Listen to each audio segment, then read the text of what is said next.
definitely talk to a counselor and people who have specific knowledge.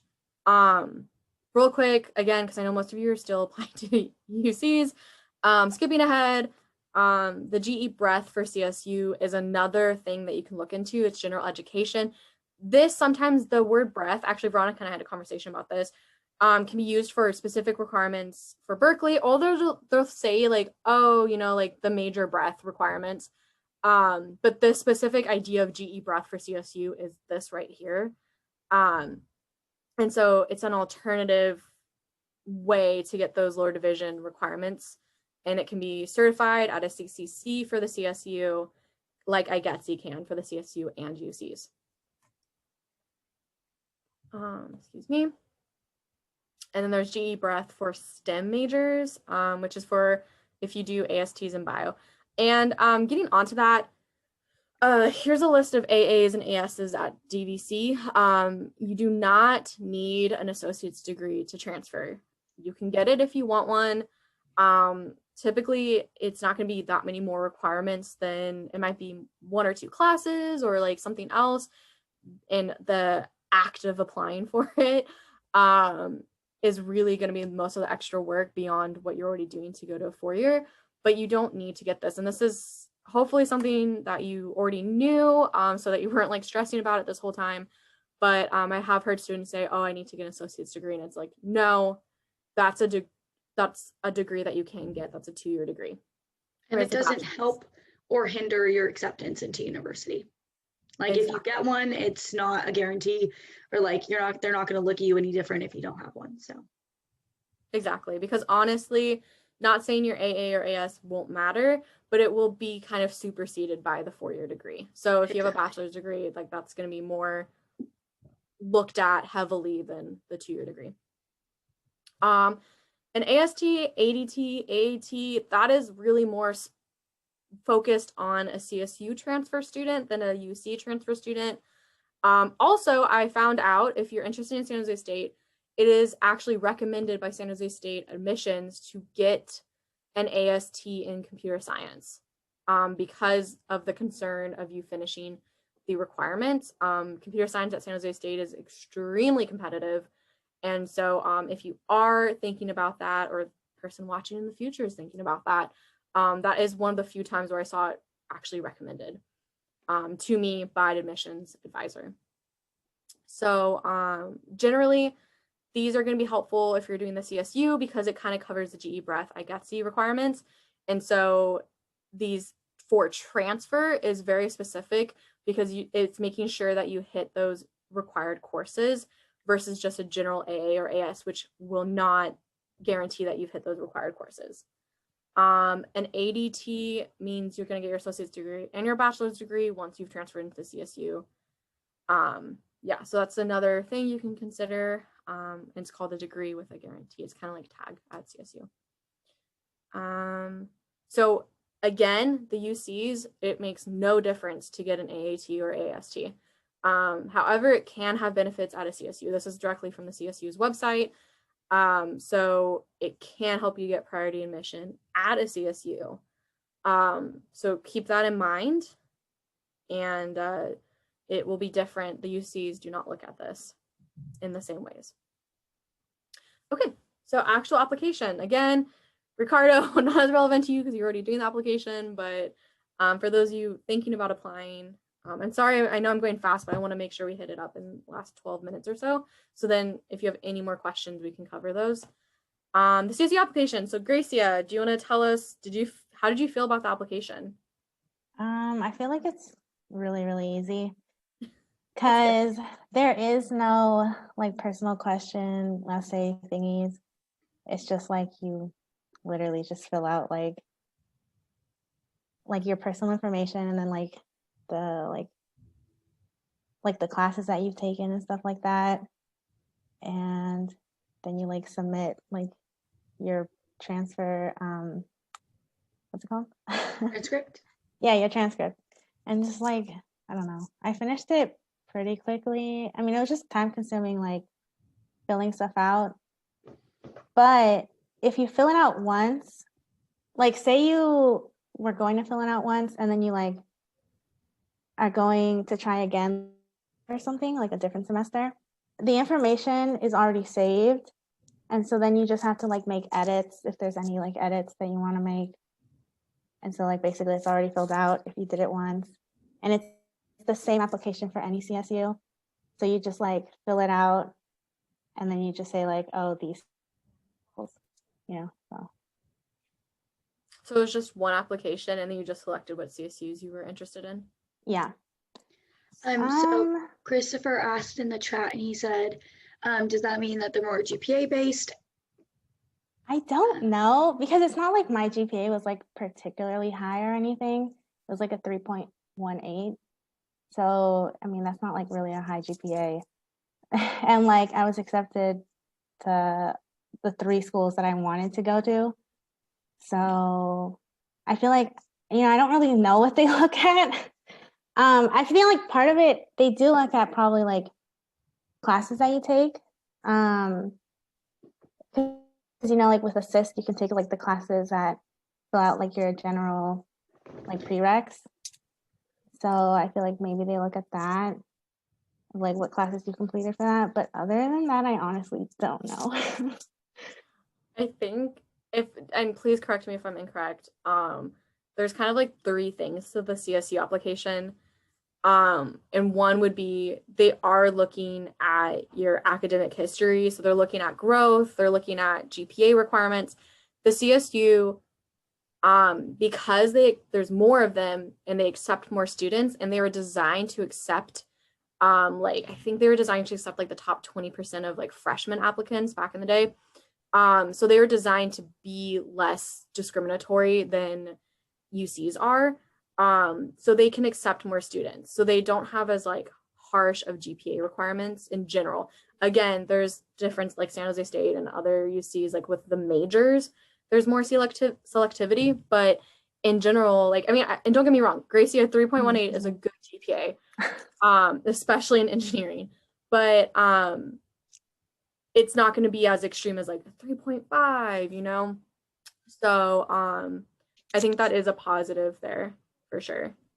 Yeah, there is like for since my major is like computer engineering, since it is like an impacted major, they do make you like choose another major just in case like you're not accepted into that one. Yeah, but like I don't know. I guess I was like, all right, I'll just press one. But I mean, so yeah, but they just like, I mean, they accepted me into the like major that I preferred anyway. So. Nice. So the UC is a little more intense, as she can tell you. But yeah, this was a really cool graphic. Again, you can peruse it at your own time frame, your own whatever leisure. But yeah, this was kind of like the whole thing about like, okay, I've applied, now what? CSU version. So it's kind of like you submit your CSU application.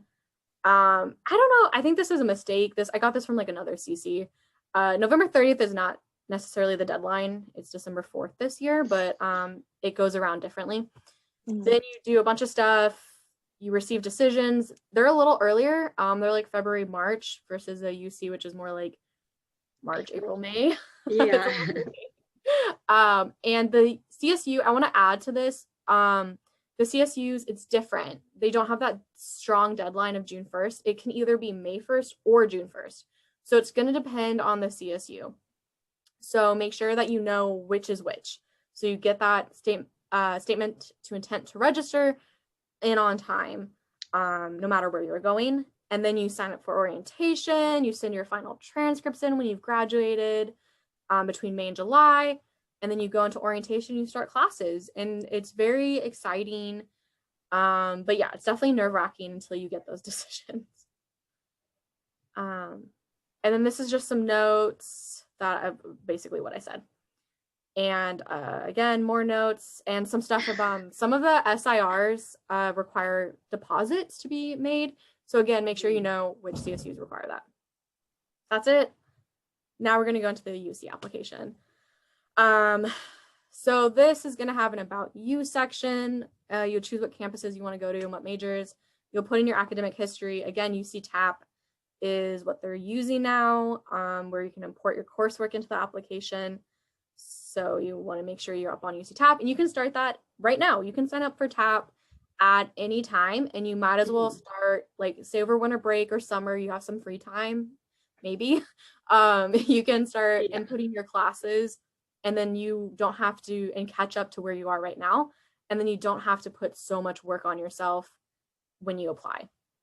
Yeah, I highly recommend doing that early on, because it is just like tedious, like mindless work. I would say it's just a lot of background information, like about yourself, about your parents, like household stuff. It's going to be you putting in every single class you've taken and every single grade you've gotten. So if you can do that before school starts, I really like before August of the semester that you're going to apply, you can pretty much do like TAP, and I think you have access to the, I think the UC like application opens up in August, I believe, potentially, to where you can at least start filling out the information, but you can't submit until November.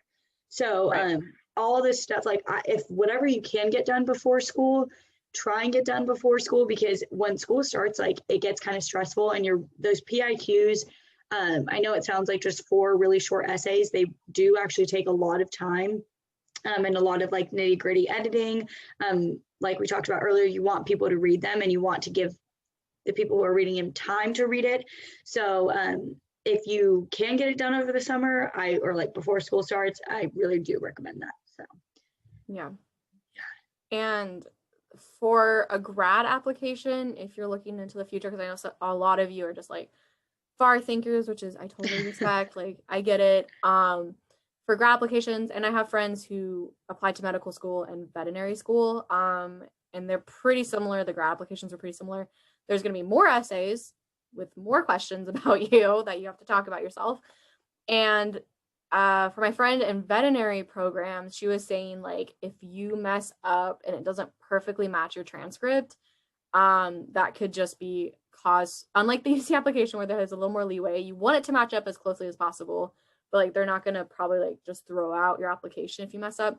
The grad application is sometimes a little more stringent, and so you really want to make sure you're like triple checking the grades match the classes, match the course number, match all the information. But I would do that for the general UC as well. Then you do a bunch of stuff like activities, awards, scholarships. Then you get into your PIQs, and then you submit it. So real quick about the PIQs, there's one required question. I put it up on here. It's pretty much the same year after year. And it's really why you are doing that major and how you've prepared for it, and why, and like how you're ready to succeed. So it's kind of just like, why are you interested in this major? Why, like, how are you ready for this? Like just basic stuff like this. I copied and pasted this question. Then they give you 7 optional questions, of which you need to answer 3. So that's kind of nice. You do get some choice in that. But the one question, this is required. So you have to do a few essays. And yeah, you want to make sure you're doing revision like a good amount of times. I would say you should revise your essays at least 5 times, each of them. And you should get people to read them. Like get your parents or guardians to read them. Get your friend to read it. Get someone like me or, counselor, or like the English department has tutors. Get people to read them, whoever's kind of willing to read them. And I'm more than happy to read yours when I'm able to. Just give me time to read them. Don't do it like the day before you submit it. But I'd be happy to do it because I've done the application. I've done 2 applications. So what do you remember what you wrote about at all, Ishi? To be honest, I don't. I don't remember my questions, but the first one was the like, why am I applying for this major? And I essentially just talked about like my goals of becoming a doctor and like why I'm doing everything, and why I think I chose like why I'm doing community college or something like that. Okay. And then another question I wrote about was, I think like the extracurriculars I've done. And this is where I talked about like from a young age, like I've always been involved. I started with Girl Scouts, and then here at DVC, or like in high school, I started a talent show, and then at DVC, I was also involved by doing like Tinkers and Thinkers or something like that, and then those types of events. And then one of them was about me overcoming like one of the challenges, and it was like me failing chem, and now I'm a chem tutor, and so like how I got there. That's a great one. Yeah, that was probably like the hardest one to like perfect, because you obviously have to like, the way I didn't want to just make it seem like I failed and now I'm doing fine, you know, like you really want to hype yourself up. So I don't remember what I wrote my fourth question on, but like Brittany offered too, like I may not have time to read the essays and stuff like that because school is really stressful, but if you ever want to reach out, I'll put my phone number in the chat, or like email, whatever, for any like ideas or anything like that. I'm so down to help. I would love to help all you guys. So stuff like that, I would, yeah. I mean, feel free to contact me at any point. If you have questions about UCLA, I can always like reach out to other friends as well, because it is my first quarter and it's online. It's obviously not the same, but my roommates down in LA have been going there since freshman year, or they know a little bit more about in-person stuff. They're not STEM majors, but they could always like put me in contact with anybody who is a STEM major. So let me know. That's totally. And how did I feel about the UC application? Like Gracia said about the CSU application, I thought it was pretty straightforward. You just like keep clicking next. The questions are pretty easy to answer. It's a lot of just background information. So I thought it was very doable. There wasn't many places where I just kind of was confused. It's very like, what's the word? Like easy to follow, I guess is a good way to put it. Yeah. Oh, I want to add one note to PIQs. So I had a friend who applied, who was a MESA student last year, who was applying with like Ishi and Gracia, and she gave me her login because she was writing her PIQs in the actual like space that you pasted in. I don't recommend this. Yeah, I would say do it in Word, do it in Google, even like Google Word Doc or whatever it's called. Thank you. Google Docs. Do it in that so you can share it and email it easily, so you can get people to read it, especially since we're virtual right now, and so you can't just like print it and give it to a friend. And I actually would recommend, there's something nice, maybe it's because I'm closer to 30 than I'd like to be, but maybe that's me just being an old person, but there's something nice sometimes about printing something and marking it up by hand. And doing that and reading it online. I did both, and I think it helped sometimes to like, and reading it out loud actually helps too. Like, just trying everything. No, I definitely recommend the reading it out loud because it makes more sense. It's not supposed to be an English essay. It's not supposed to be a history essay. Like, this is something that's supposed to tell a story about your life and how it impacts. Oh, that was what I was going to say. PIQs aren't supposed to be what you did and why you did it. It's supposed to be what you did and how those events impacted you. So don't go around and list about, like, a lot of us being STEM majors, we want to get involved. So we've done like 20 different things. I don't know. Did you touch up on that? Sorry, something came up on my phone and No. I was moving back to here in case they wanted to see more information than this. Okay.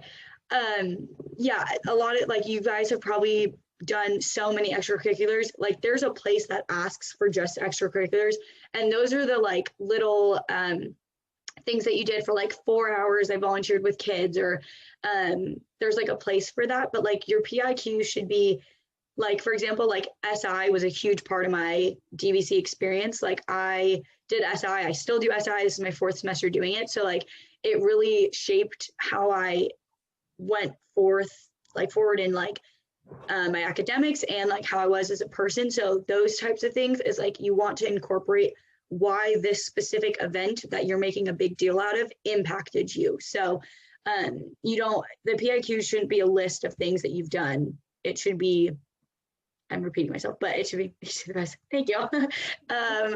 It should really be what you're doing with that event or whatever it is. So I hope that explained it. That was a weird explanation, but yeah. Thanks for clarifying. Cutting you off. I loved what you said, like about saying it's a story. So it's not like just bullet points. Sorry guys, it's not just bullet points. Yeah. Like, I did SI. It has to be like with Ishi's SI, like I can already imagine like leadership qualities and how you learned from that experience and like all these aspects of it and like working with faculty and that experience and like speaker skills, all these types of things. About communication and how it changed you as a person. Like, so like, I liked how you said it's a story. And so it's the story of why are you you? Why are you unique? Right. Why are you, I mean, honestly, this kind of sounds terrible, but it's basically like, why should we accept you here? Yeah. Why should we take you on? Yeah, exactly. Will you complete your degree and increase our graduation rates? Right. That sounds terrible, but it's kind of, I mean, it's an institution that's, you know, for profit to some degree. And so no, exactly. I didn't want to take up too much time, so I'm sorry I'm skipping ahead. We can leave time because we can stay on as long, like not forever, but like we could stay on longer, but I just want to make sure we wrap this up not crazy late. So this is like the last thing, like now what, UC edition. So I was like, November 30th is a bit of a weird space. Post November 30th, I meant. So if you tagged, you got a response November 15th. Like if Davis is your top choice and you got into the tag program, that's dope. Otherwise, you know, you're with everyone else waiting for March to May 1st. So that's a broad range too. So don't get freaked out if someone hears like March 21st, they hear back and you don't hear back until like April 21st. Like that doesn't mean like you didn't get in. It's just kind of whoever's like the fastest, you know, they have a group of admission people who are trying to go through, I think something like 90,000 admission packets. So it's like, not packets, sorry. Applications. God, I cannot talk. Thank you. Applications, like 90,000, I think was just Davis alone. So it's like crazy amount of students applying. So apply to scholarships, focus on your classes, don't get too much senioritis, like make sure you're still doing well in your classes and completing them. Stay in contact with admin reps, or admission reps, I mean, and other people. Contact, you know, First Gen Center, you know, maybe center for like, there's like cross-cultural centers, like check out all the cool on-campus stuff. Hopefully you're going to be on campus. I say check your email every week. In general, I say that once a week is the minimum. It really varies. Some people are like me and check it multiple times a day. Even you get used to it. And other people are like every 2 weeks. Please do at least once a week. Especially during this time, because there's a lot of schools that they want some form of confirmation or something like that. Like, yes, your SIR isn't due till June 1st for many of the schools, but they want to hear back so that waitlist people can hear or something like that. So really do just like be on top of it, especially during this March through June time of you don't know when things are due. And I'd really, be on top of it. Definitely. Oh, and FAFSA, please turn it in on time for them so you get your financial aid on time. So do FAFSA. It opened already. It opened, I think, October 1st.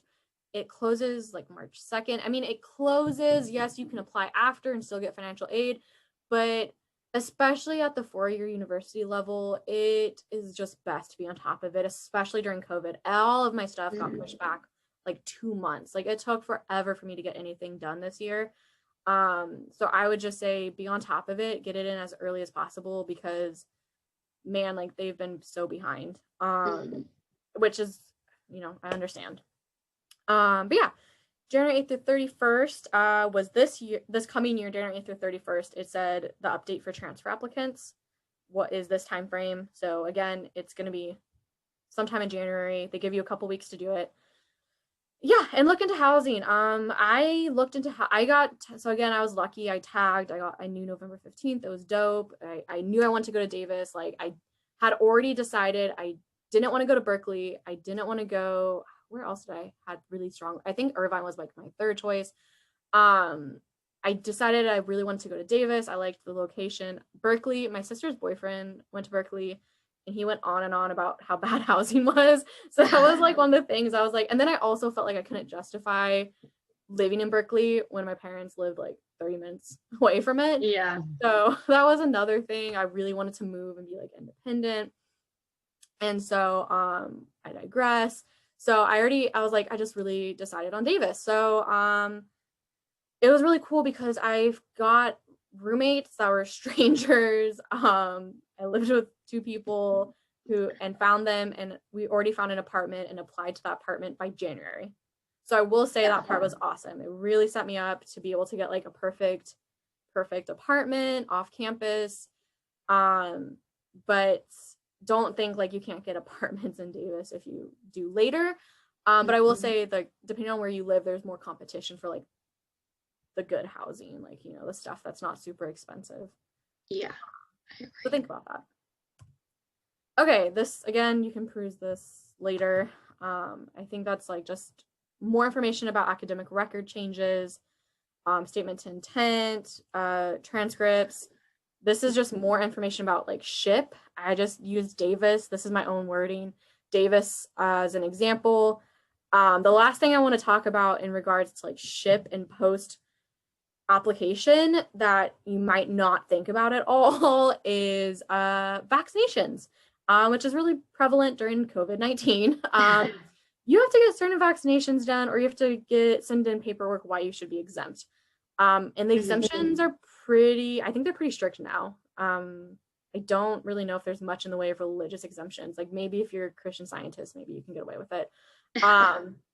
I don't know, but yeah. So you have to also get vaccinated if you're not. Like, for example, cough, cough. I'm so much older than you guys. I'm just kidding. I was born before the chickenpox vaccine was invented. So I had chickenpox as a child and I never got vaccinated. So now I once again, as a grad student, have to go in and once again prove that I still have like antibodies for it, or whatever, and or get vaccinated if I don't. So that's just an example. Like, and right now, the first time at Davis, I don't know if this is across all the UCs. Ishi, let me know. We had to get the flu vaccine if we were to come onto campus at all, and it was recommended for everyone. Yeah, the campus is closed to all students right now, so we don't even. Right, because you're in a hot spot.